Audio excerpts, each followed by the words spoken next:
Direito Empresarial Café com Leite. Um gole de conhecimento jurídico na sua rotina. Olá, eu sou Amanda Taide, professora da Universidade de Brasília, UNB, e advogada e parecerista no Pinheiro Neto Advogados. Sou mineira da UFMG, cruzeirense na origem, com passagem em São Paulo, no Largo São Francisco, USP, e candanga fluminense, UNB, de coração. Sou casada, mãe do Pedro, de 7 anos. Oi, meu nome é Pedro, eu gosto de Capitão Tsubasa e do meu malvado favorito 4, de futebol, muito e sou bem rápido. Do Lucas, de 6 anos. Lucas Ataíde, gosto de futebol, também gosto de ver TV, jogar videogame. E tutora do Farofa, nosso vira-lata e membro oficial da família. O Direito Empresarial Café com Leite é aquele podcast que te acompanha indo ou voltando do trabalho, tomando um café ou chá, ou até mesmo fazendo seus exercícios diários. Prepare então a sua xícara de café com leite ou chá e vem comigo para mais um gole de café com leite em Direito Empresarial.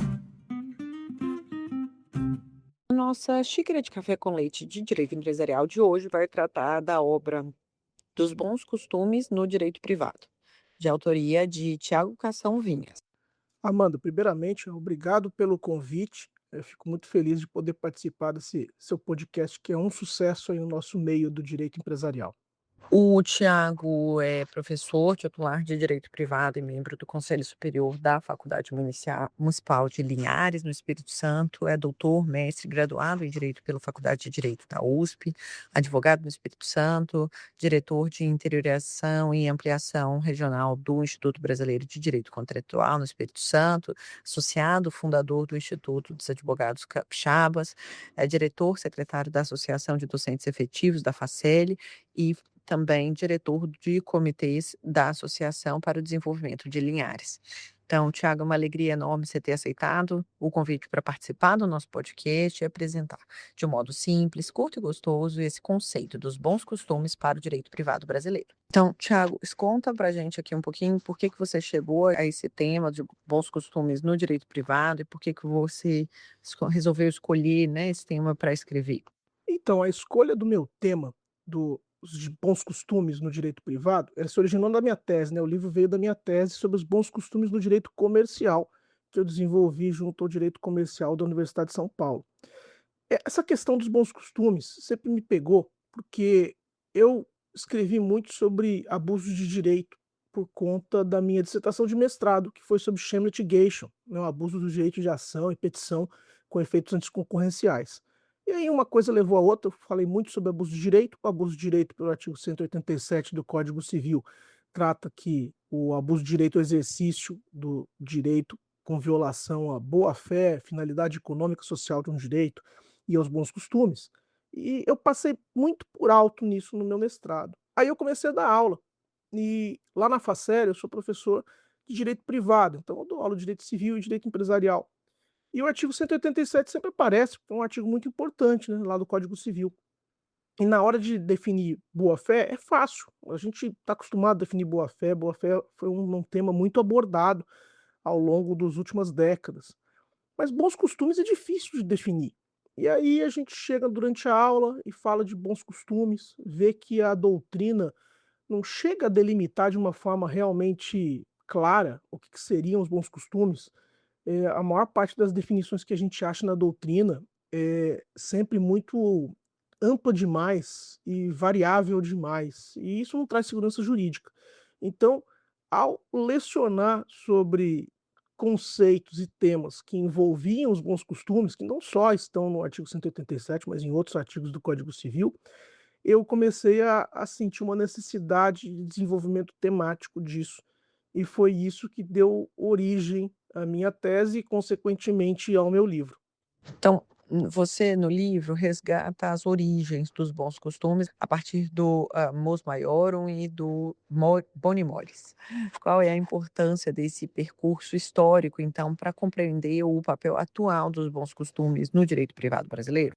Então, os Mos Maiorum e os Boni Moris, eles são a origem histórica do Instituto dos Bons Costumes. A gente consegue demonstrar que as próprias ordenações filipinas, quando falam de bons costumes, e depois a legislação que vem depois, eles tiraram essa ideia de bons costumes lá do direito romano. Então essa origem histórica, ela é importante até para a gente poder delimitar e definir os bons costumes na atualidade. Porque os Maiorum e os Boni Mores, lá atrás, em Roma, eles tinham uma função, e essa função era moralizante de certa forma, mas delimitadora de certos aspectos do que o cidadão romano poderia ou não fazer. Isso tem muito a ver com os bons costumes hoje, pelo menos do jeito que eu consegui desenvolver e delimitar dentro da minha tese. Então a importância desse percurso histórico, ela se deve ao fato de que só sabendo a função e área de atuação, né, de amplitude desses boni mores no direito romano, é que a gente consegue entender e delimitar também os bons costumes no direito brasileiro. Daí você avança para mostrar que os bons costumes aparecem de forma recorrente no Código Civil e na legislação empresarial, mas muitas vezes sem uma definição clara. Então, na sua visão, por que que a doutrina e a jurisprudência brasileira tratam esse instituto historicamente de um modo mais residual ou secundário? Olha, a doutrina e a jurisprudência, na minha opinião, tratam esse instituto de forma residual e secundária, principalmente devido à dificuldade de entender e de delimitar o instituto. Então, realmente, os bons costumes aparecem de forma muito recorrente. Se a gente for olhar no Código Civil, a gente tem vários artigos do Código Civil que tratam de bons costumes, entre outros limitadores da autonomia privada. A gente tem menção aos bons costumes, por exemplo, na lei das SA. A gente tem menção aos bons costumes da Lei de Registros Públicos. Então a gente tem, na nossa legislação, existem muitas menções aos bons costumes e quando a gente vai analisar, a doutrina ela passa meio batido nesse conceito, até por medo, talvez, de colocar uma definição muito conservadora ou moralista, o que não ia endereçar o problema da maneira devida. Então, na minha opinião, tá aí uma opinião que é só minha no caso, né, não sei se mais gente concorda comigo, eu acho que existe um tratamento secundário desse tema, mais pelo receio de definir e engessar o instituto, pela dificuldade de conceituar mesmo, do que pelo fato de esse instituto ser menos importante, digamos assim.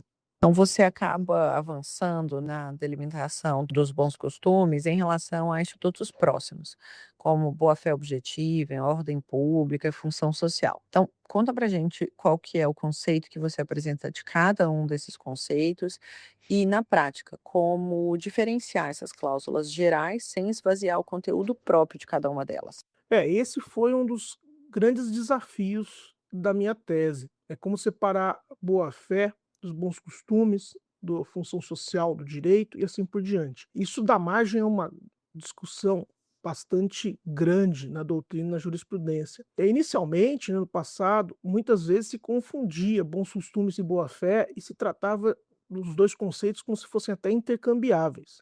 E isso é um problema. Muitos, né, mencionam que essa tendência de confusão dos institutos seria uma convergência de uma moral sem rosto. O próprio Menezes Cordeiro trata disso e é bastante interessante. O Clóvis do Couto Silva, que é das grandes autoridades civilistas do século XX, né, ele mencionava que não se pode considerar conforme a boa-fé o que contradiga os bons costumes.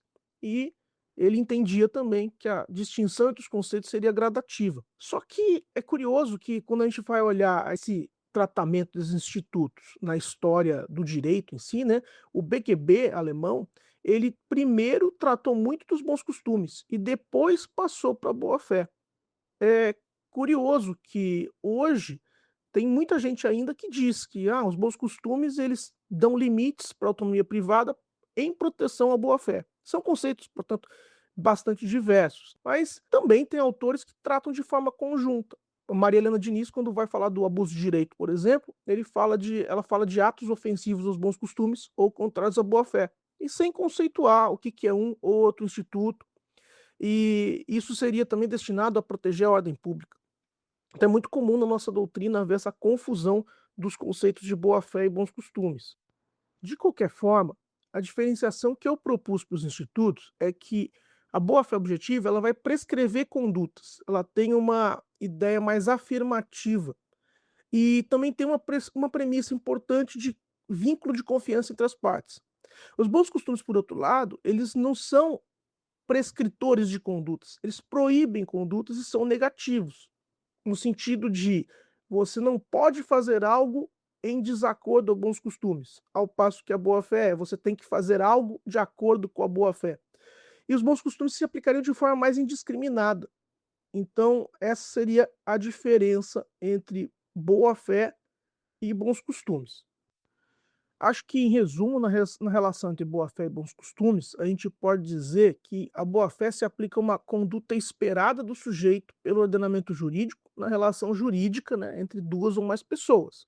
Porque se espera que a pessoa haja com lealdade, probidade, em respeito à confiança do outro.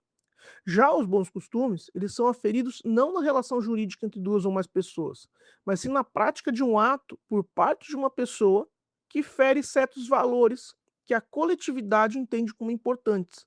Então, os bons costumes não tratam de uma conduta esperada do sujeito, que é a boa-fé objetiva, mas sim de um limite intransponível para esse sujeito. É quando a gente trata da diferença da função social para os bons costumes, aí a gente tem um desafio técnico muito grande, porque com o passar do tempo, a doutrina e a jurisprudência foram ampliando o alcance da função social para atingir muito mais situações. Então virou um conceito muito guarda-chuva. Historicamente, a função social ela era muito destinada para proteger a parte mais fraca numa relação jurídica. Então era muito focado nisso. Com o passar do tempo, passou a entender que a função social também teria uma ótica externa, que seria voltada a proteger interesses meta-individuais ou relativos à dignidade da pessoa humana. Só que esse não é o entendimento da unanimidade da doutrina. Tem muita gente que discorda.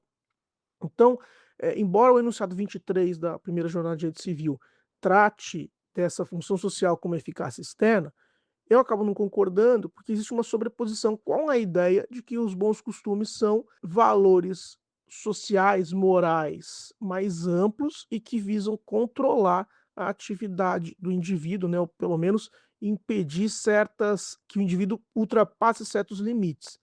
Então, a gente tem que colocar a função social numa caixinha e os bons costumes em outra caixinha. Isso causa um outro problema, né? Porque quando a gente fala de função social como certos valores que possam controlar ou impedir ou limitar certos indivíduos, como parte da doutrina aponta que seria uma das definições da função social, a gente também bate com a ideia de ordem pública, que é outro conceito extremamente difícil de delimitar e que eu também tive que trazer para a minha tese para diferenciar dos bons costumes. E aí, quando chegamos a essa distinção entre ordem pública e bons costumes, a confusão é gigante. A gente vai em ordenamento estrangeiro, doutrina estrangeira, principalmente na Europa, e existe muita confusão dos conceitos. Tem quem diga que são conceitos sinônimos, tem quem diga que devem ser analisados em paralelo. No Brasil, então, a gente tem o mesmo problema de delimitação. Quando a gente compara esses institutos na doutrina nacional, na doutrina estrangeira, eu consegui chegar a algumas conclusões interessantes para a gente poder diferenciar os institutos. Quando a gente fala de ordem pública, a gente tem que pensar em princípios e regras de natureza exclusivamente jurídica. Então, embora a gente se refira muito à ordem pública como normas imperativas, ela tem um escopo um pouco mais amplo, mas ela é vinculado, esse conceito, diretamente a princípios e regras jurídicos. Já quando a gente fala de bons costumes, a gente não está fazendo referência a princípios e regras exclusivamente jurídicos, mas sim em valores morais que não necessariamente estão protegidos ou positivados no ordenamento jurídico. Então eles acabam sendo tratados mesmo que no mesmo balaio, mas eles incidem sobre situações, ainda que podem se incidir sobre a mesma situação, eles têm uma área de atuação e uma delimitação muito clara. A ordem pública se refere a algo jurídico, estritamente jurídico. E os bons costumes, por sua vez, a algo que tem uma pegada mais moral. Segura só um pouquinho que eu já volto para nossa conversa. Se você está aqui ouvindo o nosso podcast Direito Empresarial Café com Leite, é porque esse tema já faz parte da sua vida. Se, além disso, você pensa em se especializar em áreas como o direito da concorrência, comércio internacional, compliance, anticorrupção, acordos sancionadores celebrados com o poder público por empresas ou pessoas físicas, direito empresarial, arbitragem e esportes, dá uma passada no meu site, amandataide.com.br/cursos digitais. Lá você encontra curso de pós-graduação e outros mini-cursos, todos pensados com muito cuidado para dar aquele empurrão estratégico na sua carreira. Pronto, eu já peguei uma nova xícara de café com leite e agora vamos voltar para a nossa conversa com o convidado? Daí, no segundo capítulo, você propõe uma abordagem metajurídica a partir da antropologia em especial. Então, de que forma que, na sua visão, essa perspectiva contribui para reduzir a subjetividade na aplicação dos bons costumes e fortalecer a segurança jurídica? O meu segundo capítulo acaba indo para a antropologia jurídica, porque foi a única forma que eu pessoalmente consegui encontrar para conseguir dar alguma delimitação e definição para o conceito de bons costumes, sem descambar para a incerteza, que era o que esse conceito estava padecendo nos últimos séculos até. Esse que é o grande problema. Porque se a gente for na doutrina e na jurisprudência, quando se tenta delimitar os bons costumes, sempre se fala de valores morais, sociais de uma determinada época, de um determinado local, num determinado contexto. E isso é uma conceituação que não conceitua absolutamente nada. A gente pode estar em São Paulo e tem um valor específico ali em 2026 que é diferente do valor moral que existe em Osasco em 2023. São situações que acabam não resolvendo nada, é um conceito que não resolve absolutamente nada. Então, o que eu pensei, até puxando da fonte ali do direito romano. No direito romano, a ideia de boni mores, ela era algo, e isso a gente tem, o pessoal do direito romano tem muitos trabalhos falando nisso, eu remeto a isso no meu livro, que embora nunca se delimitasse os boni mores, os bons costumes do direito romano, e o que eles significariam, eles eram sempre entendidos como certos aspectos ou certa conduta que o cidadão romano sabia que ele devia fazer ou que ele sabia que ele não podia fazer. Então, era algo que já se encontrava no inconsciente do cidadão romano. Isso fica muito claro quando a gente lê as fontes. E aí a gente vai para a antropologia. E na antropologia eu tive que trabalhar com a ideia de, será que existem valores morais que nós, seres humanos, trazemos conosco e que seria algo meio que uma premissa para nossa atuação em sociedade? Ou seja, a gente sabe que não, isso não dá para fazer, isso é errado. É um outro debate muito interessante. Então a gente tem antropólogos que dizem que não, que realmente a moralidade varia de um lugar para o outro. E nessa busca de entendimentos a respeito do que seriam valores morais, se existiriam valores morais universais, eu encontrei um antropólogo que deu uma luz para como chegar naquilo que eu queria encontrar. E esse antropólogo, chamado Richard Schroeder, ele é antropólogo um professor da Universidade de Chicago, ele está vivo ainda, inclusive, ele fez pesquisas no mundo todo, inclusive no Brasil, para delimitar, ele estudou muito moralidade e chegou a uma conclusão, né? Ele, na verdade, ele até coloca na obra dele vários artigos que ele realmente acredita que a moralidade varia de lugar para lugar, de sociedade para sociedade, de época em época. Mas, ao mesmo tempo, nessa pesquisa dele, ele encontrou certos aspectos da moralidade que sugerem a existência de uma moralidade universal em todos os seres humanos. Quais seriam esses aspectos, né? Primeiramente, alguns sentimentos e emoções moralmente relevantes: repugnância, vergonha, raiva, culpa, indignação, choque, terror, orgulho, a ideia de você não poder ser humilhado.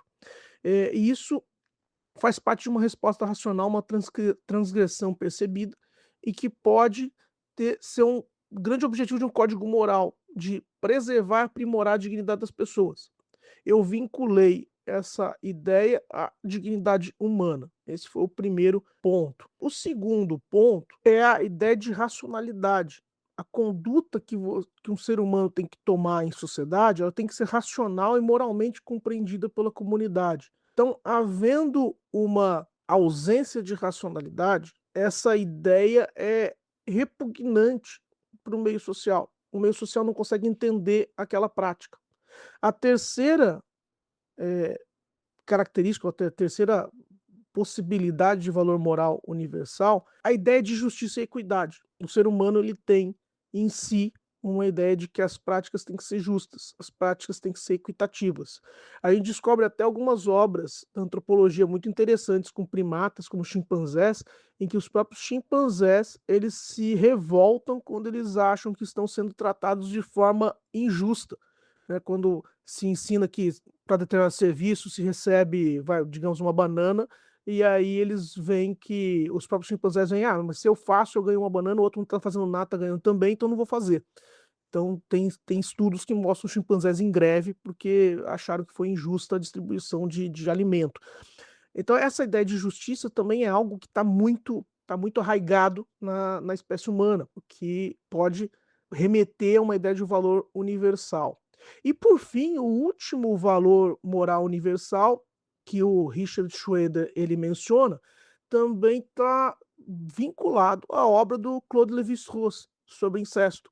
O incesto, ele é uma prática que ela é abolida ou banida ou mal vista em praticamente todas as sociedades humanas, independentemente do nível de desenvolvimento cultural, sociológico e assim por diante. Então, nesse contexto, sempre que há incesto, não importa se é uma tribo no meio da Amazônia, ou se é algum povo no Oriente Médio ou é alguém na Sibéria, todo mundo vai achar aquilo horrível. Então, o incesto ele é realmente visto como um valor moral universal humano.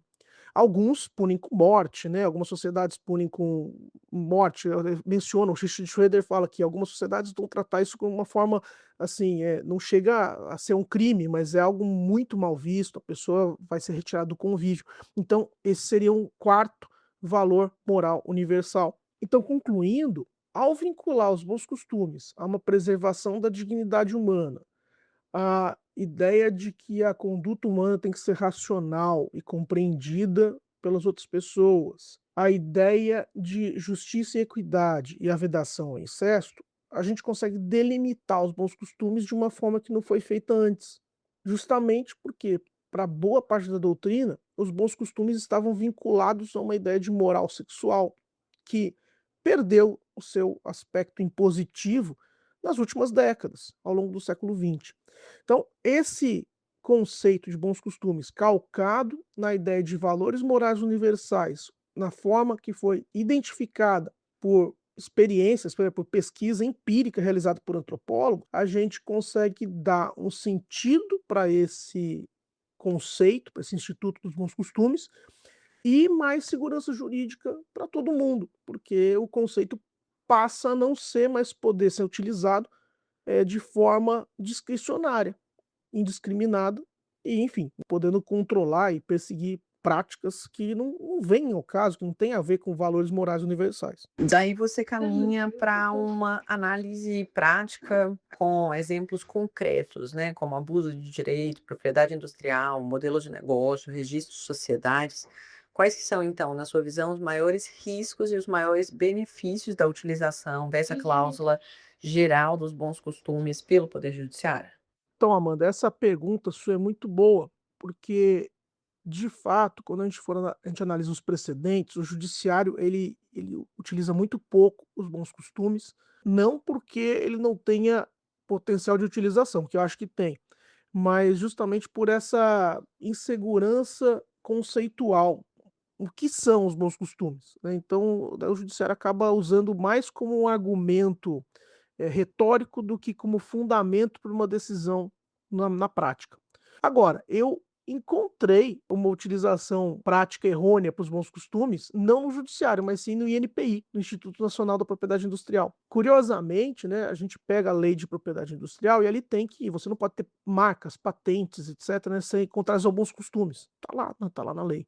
E o INPI já, historicamente, já vetou uma série de registros de marca que ele entendia como incompatíveis com os bons costumes, sem maiores desenvolvimentos do tema, né, simplesmente: "Ah, essa marca remete a tal coisa, que remete a tal coisa. Um exemplo engraçadíssimo até, é que era uma marca eu não lembro do qual era o produto, mas a marca era Hakuna Matata, do Timão e Pumba, do Rei Leão.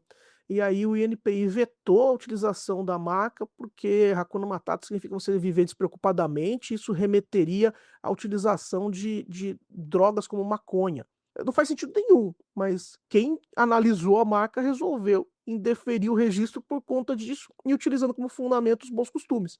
Se a gente colocar a delimitação que eu estou propondo dos bons costumes como valores morais universais, aí esse problema deixa de acontecer, porque Hakuna Matata não tem nada a ver com violação de dignidade humana, não é uma não tem nada de irracional, não é injusto, não atenta contra a equidade e não remete a incesto.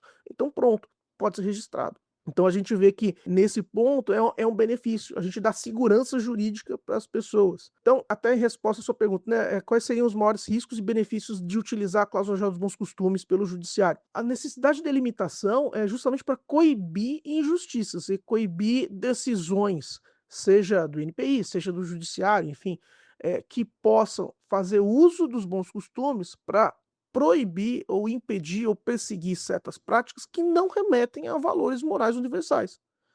Um exemplo até que eu lembro que chegaram a perguntar para mim, não sei se foi na qualificação, na defesa do doutorado, mas o caso de quem é polígamo, né, que é por causa de poligamia. Poligamia é uma coisa que para a sociedade brasileira, a maior parte da população vê isso como algo problemático, mas lá na Arábia Saudita o sujeito pode casar com até 4 pessoas. E aí, isso não é contra os bons costumes. No Brasil, poligamia é ilegal, é crime e tal, no Código Penal, tudo bem. Mas como violação aos bons costumes, isso não seria identificado, porque não atenta aos valores morais universais que foram identificados pela antropologia e que eu trago para o direito como definição dos bons costumes. Acho que esse é o grande ponto, sabe? A ideia de delimitar esses bons costumes não é para permitir que o julgador ou a parte, né, numa demanda, use de moral pessoal, uma moral conservadora ou não, para atacar outro, e sim delimitar o conceito para que ele possa ser utilizado com segurança para todo mundo. Modéstia à parte, eu acredito que com a conceituação, a delimitação dos bons costumes que eu estou defendendo, né, que eu defendo, a gente consegue ter uma compreensão desse instituto e é uma delimitação, uma conceituação que se a gente explica para as pessoas entendem. Assim, de fato, isso faz sentido. Os bons costumes são isso. Então, se todo mundo consegue entender os bons costumes vinculados a isso, naturalmente existe mais segurança jurídica, existe uma possibilidade de utilização do conceito e todo mundo fica mais tranquilo, né, de não sofrer arbitrariedades, seja do judiciário, seja do NPI e assim por diante. Eu, pessoalmente, eu gostei muito da minha tese, foi uma tese divertida até de escrever, justamente por a gente poder ir atrás da antropologia, ir atrás de outras fontes que não só jurídicas. E eu acho que essa ponte entre a antropologia e o direito foi muito importante para poder delimitar o conceito de bons costumes que sempre foi deixado de lado aí pela doutrina nos últimos décadas ou séculos até, né? E agora uma pergunta específica dessa nova temporada, para a gente poder aproveitar esse contexto de Copa do Mundo.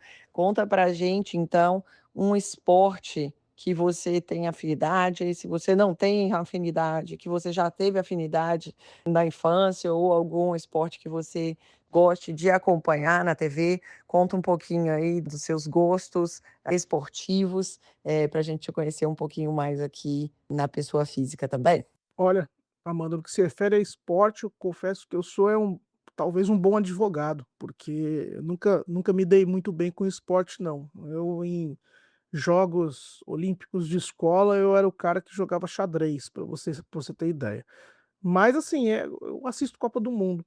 Curiosamente, a título de curiosidade mesmo, reza a lenda, eu não sei porque eu não lembro disso, mas meu pai disse que na Copa de 86, em que eu tinha 2 anos, eu era um torcedor fanático pela Bélgica.